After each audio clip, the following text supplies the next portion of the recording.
Hi friends!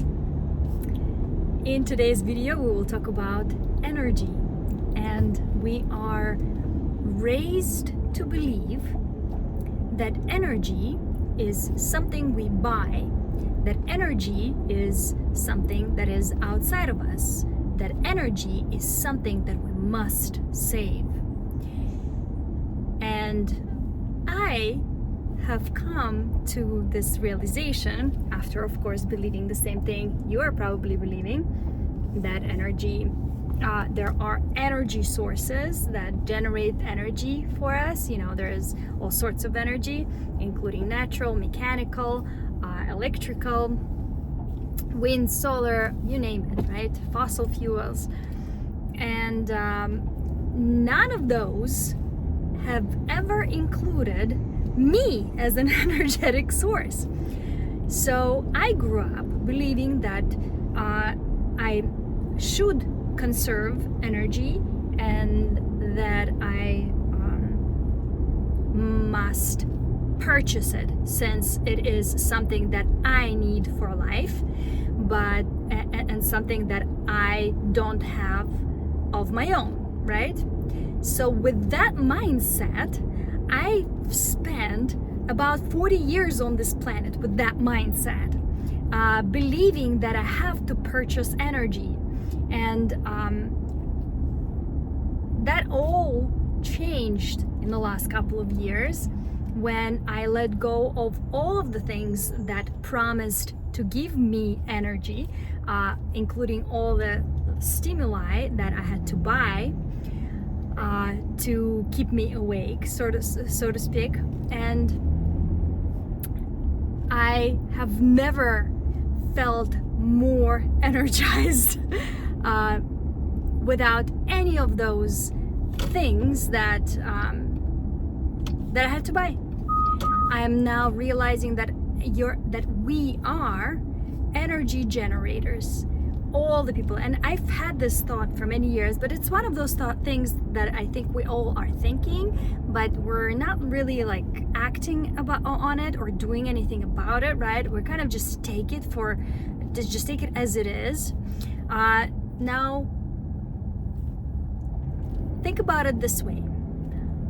We think that we live in these big cities because they have here we have access to electricity, we have access to all sorts of energy, right? Sources, and therefore we can self-express, we can work, we can raise our children with all the conveniences that modern life has to offer us. Now think about it the other way around. This city has all of those sources that it is selling back to you, because there are so many of human generators in the city. We are the ones generating the energy and then buying it. All the energy that we've generated, we're buying it ourselves to support our lifestyles, and actually to support our technological bodies. And in this day and age, we are talking about mental body, emotional body, spiritual body, I don't know what else kind of body, but we talk about all of them and how to take care of them and what they are, but we never mention one very, very important body that has been with us for many years now, and that is our technological body. And I think of technological body like this. Well, it's all of us, including this car that I'm driving. It's on my cell phone. It's all pieces of technology, the TV set, the elevator, the everything. That's our technological body. And this is how I think technological body was created. I'm playing with these ideas. I'm just expanding my mind and in all the different directions. But when I think of universal intelligence, I think that universal intelligence manifests through personality as mind, right? Your mind. When I think of universal spirit, right? Like the one spirit that connects us all, on an individual level, it manifests as a soul, right? So spirit, soul, universal intelligence, personal mind. Now, when I think of such concept as artificial intelligence, I think that it manifests. Excuse me, small technical difficulties. My phone got overheated on that hands-free holder on the windshield, and it turned off. So I made it home, which is probably better to record anyways. So here I am, continuing the previous part of the video. And I think I stopped at artificial intelligence. And when I think of the concept of artificial intelligence, I see it manifest as on an individual level, as our technological bodies, right? Some of us have bigger technological bodies than others. Some of us have just one cell phone and or just a car, or maybe even not that, right? And then others of us have much bigger technological bodies. And the point being is that our technological body is a reality, right? Nevertheless, none of us are talking about it. We're more inclined to explore things that are not visible, right? Like our spiritual body, our emotional bodies, and I think it would be fun to include the technological body that is a real physical body that is all around us at this point into the conversation, because that body needs to eat, right? And that body eats energy that we generate, and then something or someone else collects and sells it back to us so that we can feed our technological bodies, right? So it's an interesting sort of cycle that we're in. It keeps us moving, this cycle, right? The idea that we have to buy energy keeps us working, right? And therefore generating more energy. But I will tell you this much: even if you don't work, you will generate energy. It's designed that way. You are pure energetic source. You are a source. And coming back to the origin of the conversation about the big cities and the small cities, when you think that you are in the big city, right? Because it has so much energy to support any lifestyle, right? It has so much more opportunity. The fact is that it's us, it's the number of people which are energetic sources, right? They would generate energy, put so close together that all of that energy that's within us manifests outwardly as energetic resources, as electricity, as mechanical energy, as all this stuff that we can then buy. But somehow the connection is missing within us from understanding that all of that is manifested, is generated, is made by us, by internal energy. We think that all of that is somehow disconnected from us, that we are not an energetic source, right? We are an energy, only a consumer of energy, where the thing is, we are not just the consumer of energy. Most of that energy that is being freely generated from us, just because we're beings, right? We're beings, therefore we are, therefore we generate energy, because of all the processes that are ongoing, constantly brewing inside, like, like this little vessel that I have, my little yeast starter. I don't have to do anything.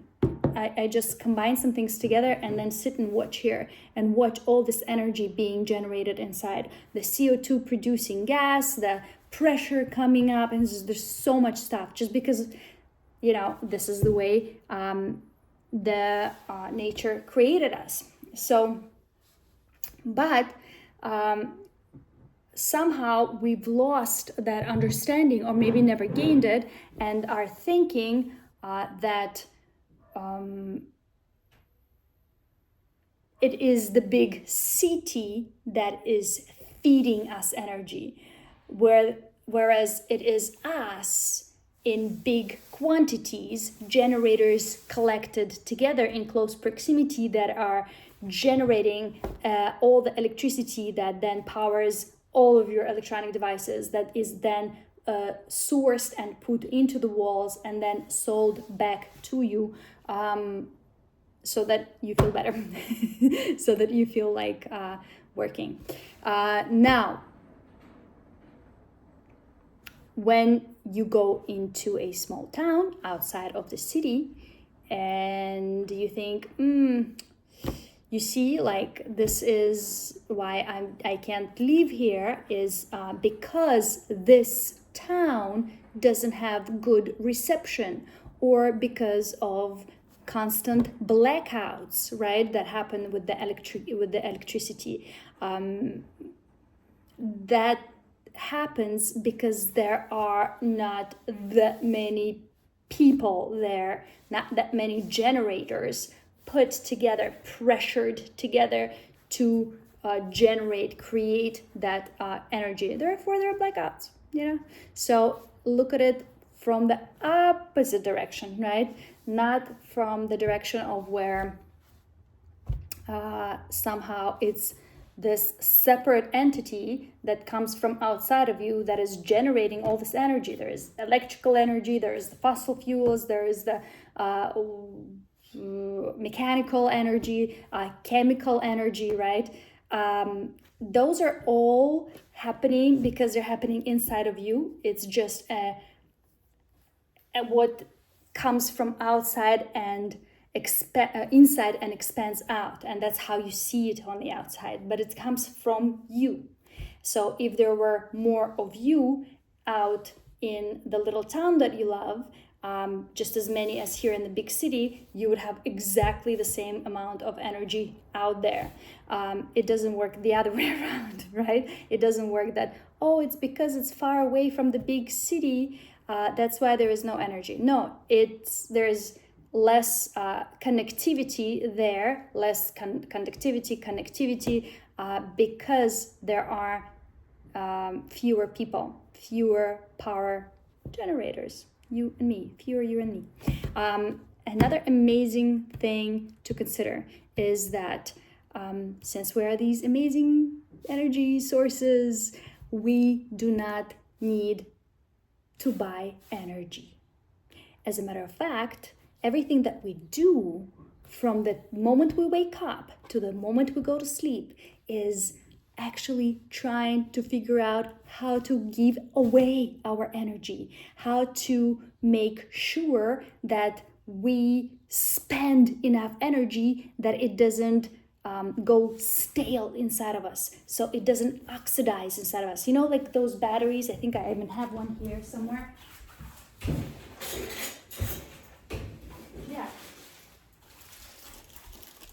Like these batteries that then, old batteries, when they're not in use, right, they oxidize and they explode on themselves, right, and they have this powder.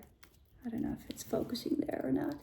You know what I mean? So that can happen to us, and I am certain that that's how oxidative stress happens, is because we are so full of energy, but we have nowhere to stick it, right? Nowhere to use it. We don't know, we don't have not enough imagination to how to use up all this free energy. We begin to, oh, there it is. We begin to, there you go. We begin to oxidize, and that's how oxidative stress happens. We begin to oxidize and go like this. Now, why then have all of these energy drinks, food, all of these sources? Because they actually are doing the opposite of what they say they will do. They help us. They don't give us energy. They actually take away our energy, and at sometimes they make us feel better, right? Because of that. So let's say, these are pretty much all the ways, the only ways that we know how to give away our energy. Either work out, right? And just move through movement, give away our energy.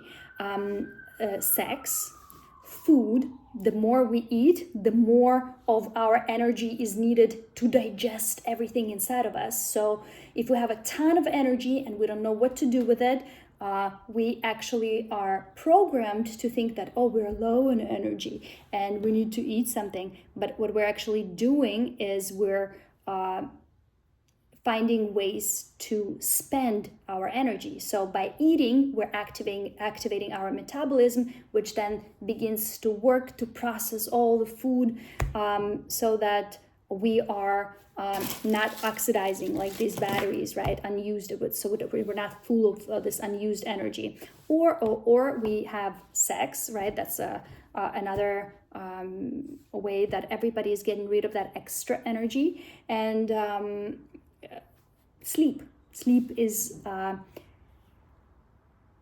our way not to re-energize, but to actually spill our energy, our extra energy, into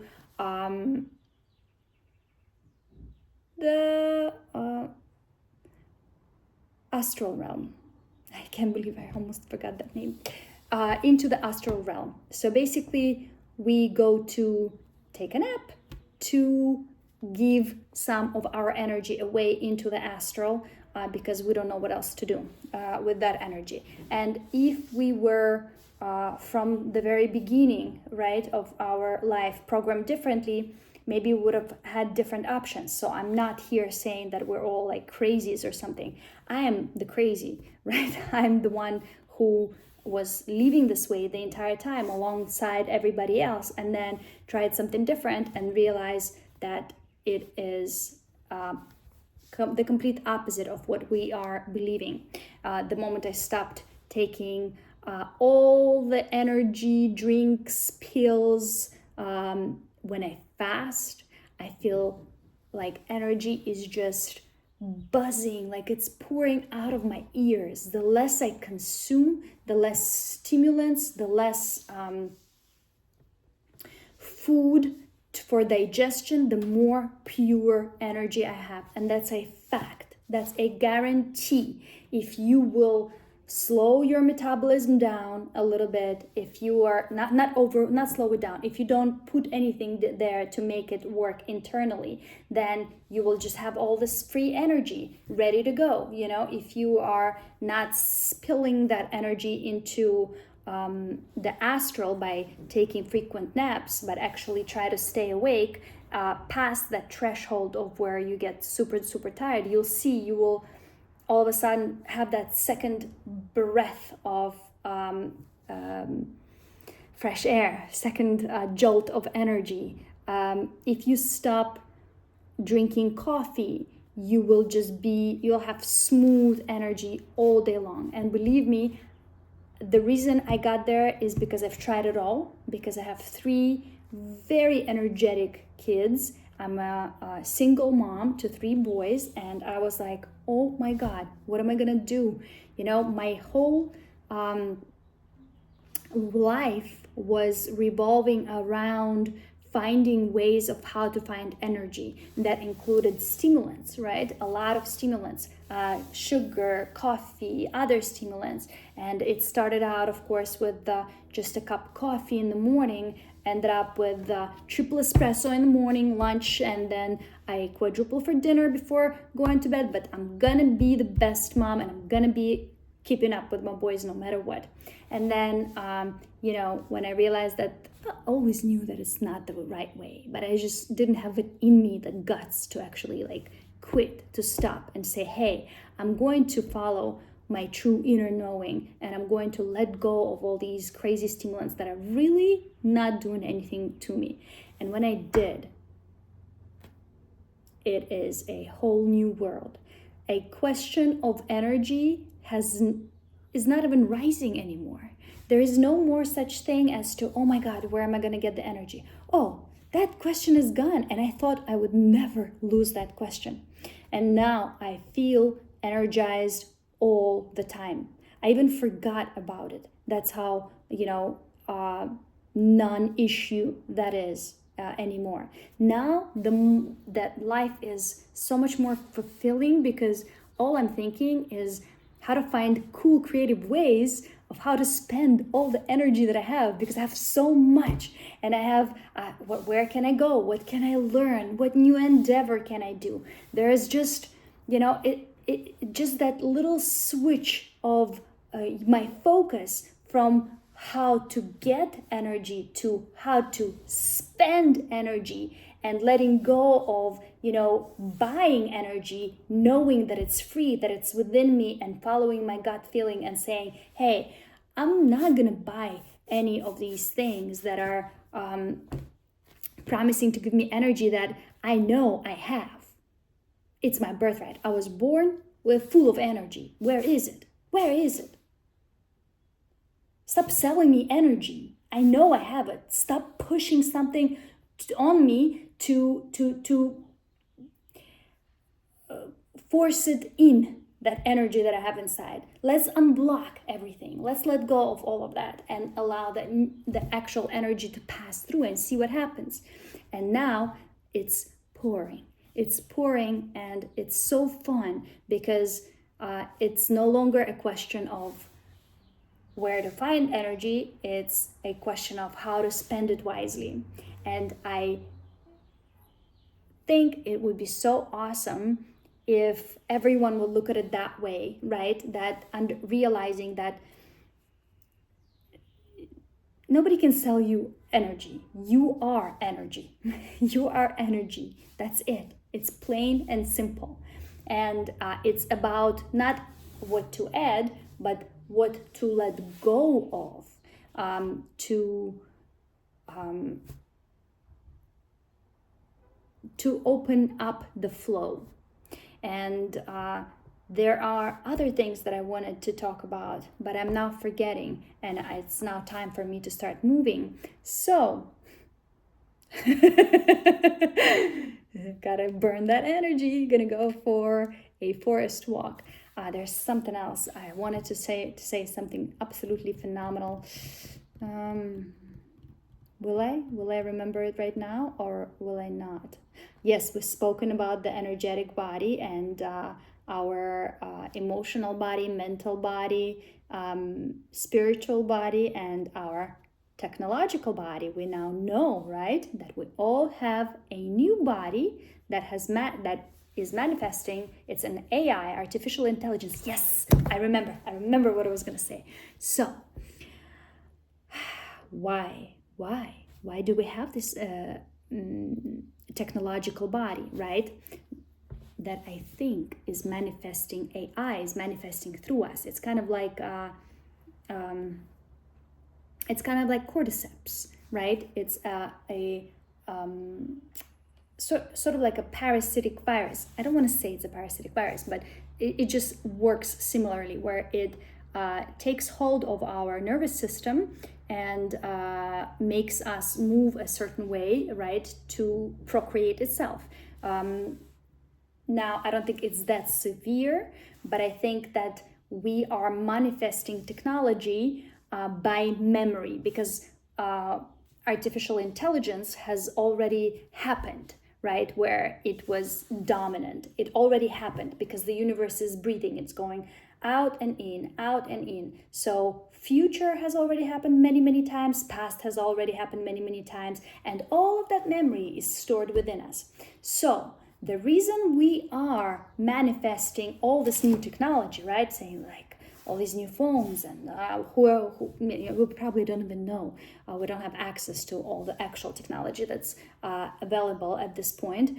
But it is manifesting through us, through our cellular memory. And that technology is manifesting through us because it already happened, right? In the future. I hope I'm not losing you there. I'll explain how the time works in another video. But because we're breathing, going back and forth, now the technology is manifesting, and it needs somebody to feed it, right? It needs somebody to build it. It needs our hands to build itself, because it's not going to be building itself, right? It needs people to create it. So in that way, it's kind of like a little bit of a parasitic relationship where it is manifesting through us, actually using our ego, because we think that we are such great inventors, right? We're inventing all this amazing technology, yay, making our lives so much easier. But if you look at it from a different perspective, from a perspective of there being a center and us moving away from the center, expanding. When we expand so much that we're so far away from the center, like an astronaut, right? All of a sudden we need all this machinery to exist. When you're in outer space and you're so far away from your mama Earth, you're so far away in space, you need all this equipment, right? Because there is no support for your biological life out there, right? So you need to have scaphandr, I'm not sure how to call it in English. You have to have a spaceship, spacesuit, all these crazy equipment to survive, because otherwise you would not be able to survive on your own. So the fact that we can't, well, most of us can't go and, let's say, forage our own food, but we are relying so much on technology for everything, to make food for us, to grow our crops, to wash our dishes, to wash our clothes, to drive us, right? It means that we're very far away from the very center, that somehow we got away from the center, from the essence of it all, that now we need life support machines, which are all around. And they're all nice and cute, like a little microwave, right? Because we don't know how to start a fire, and it's much faster. And that's how we know how to press a button, ding, ding, ding, ding, and the lunch is ready. But refrigerator, right? We don't know how to, once again, how to preserve our own food anymore, but we know how to work and buy a refrigerator. So in a way, the technology is kind of using us, right, to exist. And then we are also generating all this electricity and mechanical, we're generating chemical, mechanical, all sorts of energy, even fossil fuel. But who needs that energy, right? Who's consuming it? It's all these electrical devices, right? We need to plug them in to feed them. So who is milking who, and who is in charge of who is that's the big question, right? The AI or the people? Who is manifesting through who builds who? But I will tell you that it all goes both ways. It's just how far you are expanding away from the center when technology becomes dominant because it becomes the only way where how you can survive. Or if you're getting back closer towards the center, and that's where I believe the America was before Columbus arrived, with all the native people who had no technology. Nevertheless, they knew how to sustain themselves beautifully, you know, in their wooden huts and with their food and foraged food and ways of preserving food. There was absolutely no technology. They were so close to the center that they were completely self-reliable. And the further away from that we get, the more technology we need to eat, breathe, poop, wash our clothes, make our food, and so on and so forth. So I think at any point, any one of us can expand so far to notice that, hey, I am not comfortable here anymore. I want to go back. I want to go back inward. I want to go back to the center where I can be either completely self-reliant or a little bit more balanced, right? Where I actually can have a choice of whether I need to work to create this energy to feed all this technology, or whether I can just find other ways to apply myself in this world, like through gift economy. Welcome Robin Wall Kimmerer. Her new book, by the way, Serviceberry, is incredible. It is about gift economy, and I think it might be a very good book to look into. I highly recommend. Bye. I am going off. I know. I love it. I gotta go. I'm just trying to squeeze in everything that's been pouring in because I need to start moving. Okay, bye. Love you.